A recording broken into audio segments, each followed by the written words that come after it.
महाराष्ट्र में चुनाव जैसे जैसे नजदीक आ रहे हैं वैसे वैसे सीएम फेस को लेकर किंतु परंतु अगर मगर सब कुछ हो रहा है, लेकिन नाम फाइनल नहीं हो रहा है। महाराष्ट्र की सियासत भी मौसम की तरह पल पल बदलती रही है, लेकिन चुनाव से पहले कहीं बड़ी बगावत विपक्षी पार्टियों के गठबंधन एमवीए में ना देखने को मिल जाए, क्योंकि शिवसेना उद्धव ठाकरे के गुट के सांसद संजय राउत के बयान के बाद सवालिया निशान लगने शुरू हो गए हैं कि क्या चुनाव आने तक एमवीए में टूट देखने को मिलेगी।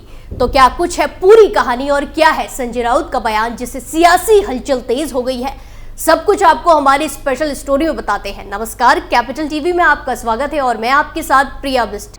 संजय राउत के बयान से बढ़ी सियासी हलचल। महाराष्ट्र एमवीए में होगी बड़ी बगावत, क्या टूट जाएगा महाविकास अघाड़ी, क्यों सीएम फेस पर नहीं बन रही बात। महाराष्ट्र विधानसभा चुनाव से पहले महाविकास अघाड़ी यानी कि एमवीए की तरफ से मुख्यमंत्री पद के लिए चेहरा कौन होगा, इस पर खूब बयानबाजी हो रही है। एमवीए के दो दलों कांग्रेस और राकांपा ने साफ कर दिया है कि मुख्यमंत्री कौन बनेगा, इस पर फैसला चुनाव नतीजा आने के बाद होगा। इन दोनों दलों का कहना है कि जिस पार्टी से सबसे ज्यादा विधायक जीत कर आएंगे सीएम उसी पार्टी से होगा, लेकिन एमवीए की तीसरी पार्टी शिवसेना उद्धव गुट इस फॉर्मूले को सही तो मान रही है, लेकिन सीएम पद के चेहरे को लेकर वो किंतु परंतु भी लगा रही है। उद्धव गुट के नेता संजय राउत ने कुछ ऐसा ही बयान दिया है जिसके बाद सियासी हलचल तेज हो गई है। दरअसल संजय राउत ने कहा है कि जनता के मन में पहले से ही सीएम का एक चेहरा है। जाहिर है कि राउत का ये बयान सीएम पद के चेहरे पर उद्धव ठाकरे की दावेदारी को मजबूत करने के लिए है। सीएम चेहरे को लेकर एमवीए एकमत नहीं। 4 सितंबर को राकांपा नेता शरद पवार और कांग्रेस प्रदेश अध्यक्ष नाना पटोले ने कहा कि एमवीए की तरफ से सीएम पद के चेहरे पर निर्णय चुनाव नतीजे आने के बाद होगा। इसके कुछ दिनों पहले एमवीए की बैठक में उद्धव ठाकरे ने तंज कसते हुए कहा था कि कांग्रेस और एनसीपी एसपी के पास अगर कोई चेहरा है तो वो इसकी घोषणा करे, उनकी पार्टी उसका समर्थन करेगी। सूत्रों का कहना है कि उद्धव चाहते हैं कि चुनाव से पहले एमवीए की तरफ से उन्हें सीएम पद का चेहरा घोषित किया जाए, लेकिन कांग्रेस और राकांपा इसके लिए तैयार नहीं है। संजय राउत का कहना है कि लोगों के मन में पहले से ही सीएम का एक चेहरा है, लोग इसी चेहरे को सीएम बनाएंगे। अब देखते हैं कौन कितनी सीटें जीतता है, इसके बाद सीएम पद के चेहरे पर फैसला होगा। ये बात बिल्कुल स्पष्ट है कि चुनाव में एमवीए को बहुमत मिलने जा रहा है। हमारा पहला काम इस भ्रष्ट सरकार को सत्ता से बाहर करना है, इसके बाद हम सीएम चेहरे पर कभी भी बात कर सकते हैं। शरद पवार ने कहा कि एमवीए के बीच बातचीत में peasants and worker party PWP, भारतीय कम्युनिस्ट पार्टी भाकपा और मार्क्सवादी कम्युनिस्ट पार्टी माकपा को भी शामिल किया जाना चाहिए। उन्होंने आगे कहा कि इन पार्टियों का राज्य के कुछ क्षेत्रों में प्रभाव है और उन्होंने लोकसभा चुनाव में एमवीए की मदद भी की थी। एमवीए का सीएम चेहरा कौन होगा, इसके बारे में पूछे जाने पर कांग्रेस प्रदेश अध्यक्ष नाना पटोले ने भी कहा कि चुनाव के बाद एमवीए बैठक करेगा और उसके बाद सीएम चेहरे पर निर्णय होगा, फैसला लिया जाएगा। उन्होंने कहा कि हम एमवीए के रूप में विधानसभा का चुनाव लड़ेंगे, इसका फैसला हो चुका है। शरद पवार ने शुरू की तैयारी। जैसे जैसे महाराष्ट्र विधानसभा चुनाव नजदीक आ रहे, राज्य में गठबंधनों में तेजी से और गतिशील बदलाव देखने को मिल रहे हैं। कोल्हापुर में भाजपा को बड़ा झटका लगा जब कागल राजघराने के समरजीत सिंह घाटके पार्टी प्रमुख शरद पवार की मौजूदगी में राष्ट्रवादी कांग्रेस पार्टी एनसीपी एसपी में शामिल हो गए। इस घटनाक्रम में पश्चिम महाराष्ट्र में राजनीतिक गतिशीलता में बदलाव आने की उम्मीद है, खासकर कागल निर्वाचन क्षेत्र में जहां घाटके के लंबे समय से राजनीतिक प्रतिद्वंदी हसन मुश्रीफ का दबदबा है। 1999 से 5 बार विधायक रहे हसन वर्तमान में एनसीपी के अजित पवार गुट के साथ है। घाटके को अपने पाले में लाने वाले शरद पवार के राजनीतिक पैंतरेबाजी को हसन के प्रभाव का मुकाबला करने के लिए एक राजनीतिक कदम के रूप में देखा जा रहा है। खासकर मुख्यमंत्री के उप मुख्यमंत्री देवेंद्र फडणवीस के साथ घाटके की पिछली निकटता को देखते हुए घाटके का सहकारी क्षेत्र में व्यापक अनुभव है और वो Chhatrapati Shahu milk and agro producer company के निदेशक के रूप में कार्य करते हैं। उन्होंने पुणे, महाड़ा, महाराष्ट्र आवास और क्षेत्र विकास पदाधिकारी के अध्यक्ष का पद भी संभाला है। फडणवीस के करीबी माने जाने वाले घाटगे का शरद पवार की एनसीपी में जाना महायुति गठबंधन द्वारा कागल निर्वाचन क्षेत्र को मुशीफ को आवंटित करने के निर्णय की प्रतिक्रिया के रूप में देखा जा रहा है। सतारा पर ध्यान केंद्रित। कोल्हापुर में घाटगे को सुरक्षित करने के बाद शरद पवार का ध्यान सतारा जिले पर चला गया है। वरिष्ठ नेता कथित तौर पर पूर्व कांग्रेस नेता प्रताप राव भोसले के बेटे मदन भोसले पर नजर रखे हैं, जो शरद पवार की राजनीति के कट्टर विरोधी थे।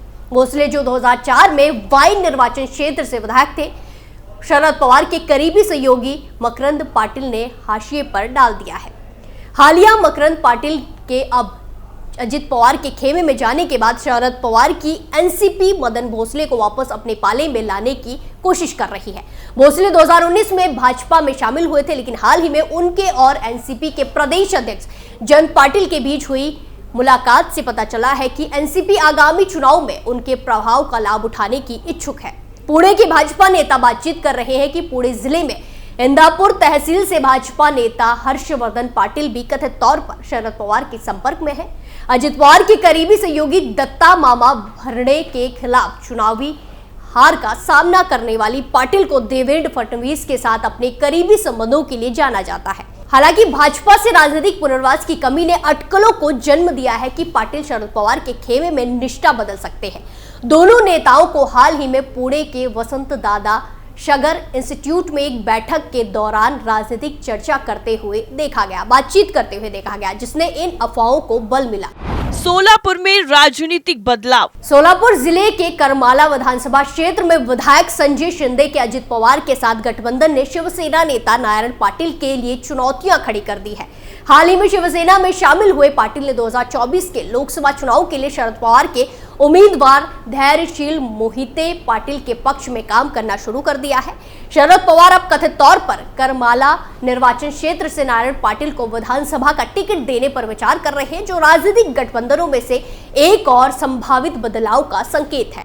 अहमदनगर में अजीत पवार को झटका। अहमदनगर के कोपरगांव विधानसभा क्षेत्र में राजनीतिक साजिश चल रही है। मौजूदा विधायक आशुतोष काले, जो वर्तमान में अजित पवार के एनसीपी गुट के साथ गठबंधन कर रहे हैं, वो महायुति गठबंधन के सदस्य भाजपा नेता विवेक कोहले के लिए मुश्किलें खड़ी कर दी है। हाल ही में पुणे में दोनों के बीच हुई मुलाकात के बाद ऐसी अटकलें लगाई जा रही है कि कोल्हे शरद पवार की एनसीपी में शामिल हो सकते हैं। कोल्हे की मां स्नेहलता कोल्हे ने 2019 के विधानसभा चुनाव में बीजेपी उम्मीदवार के तौर पर चुनाव लड़ा था, लेकिन आशुतोष काले से हार गई थी। अब शरद पवार की क्षेत्र में एक मजबूत उम्मीदवार को मैदान में उतारने की इच्छा के चलते विवेक कोहले को एनसीपी का टिकट दिया जा सकता है, जिससे इस क्षेत्र में राजनीतिक प्रतिस्पर्धा और भी तेज हो जाएगी। मुख्यमंत्री के तौर पर किसे मिले ज्यादा मत। महाराष्ट्र में आगामी विधानसभा चुनाव के मद्देनजर वरिष्ठ सेफोलॉजिस्ट दयानंद नेने द्वारा किए गए एक हालिया सर्वेक्षण ने राजनीतिक तस्वीर को लेकर महत्वपूर्ण संकेत दिए हैं। सर्वेक्षण जो 16 अगस्त से 25 अगस्त के बीच आयोजित किया गया, जिसमें लोगों से पूछा गया कि वो किसे अगले मुख्यमंत्री के रूप में देखना चाहते हैं। इस सर्वे में सबसे ज्यादा 30% लोगों ने देवेंद्र फडणवीस को मुख्यमंत्री के रूप में पसंद किया। इसके बाद दूसरे स्थान पर उद्धव ठाकरे, जिन्हें 21% वोट मिले। मौजूदा मुख्यमंत्री एकनाथ शिंदे को 18% लोगों ने अपनी पसंद के रूप में चुना। अजित पवार और सुप्रिया सुले को सर्वे में 7% वोट मिले, जबकि महाराष्ट्र कांग्रेस के चीफ नाना पटोले को केवल 2% लोगों ने समर्थन दिया। दिलचस्प बात तो यह है कि 22% लोगों ने डोंट नो यानी कि पता नहीं विकल्प चुना, जो ये दर्शाता है कि कई लोग इस मामले में निश्चित नहीं है।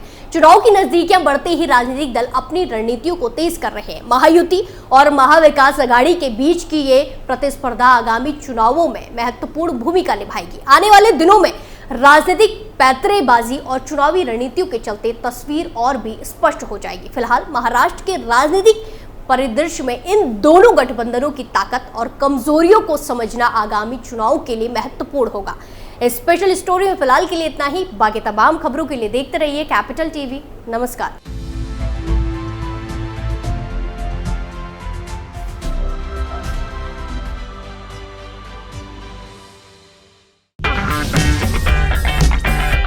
अगर आपको हमारा वीडियो पसंद आया हो तो इसे लाइक करें, हमारे चैनल को सब्सक्राइब करें और हाँ, बेल आइकन दबाना ना भूलें ताकि आप तक हमारे वीडियो की नोटिफिकेशन पहुंचती रहे। आप अपना सुझाव हमें कमेंट बॉक्स में दे सकते हैं।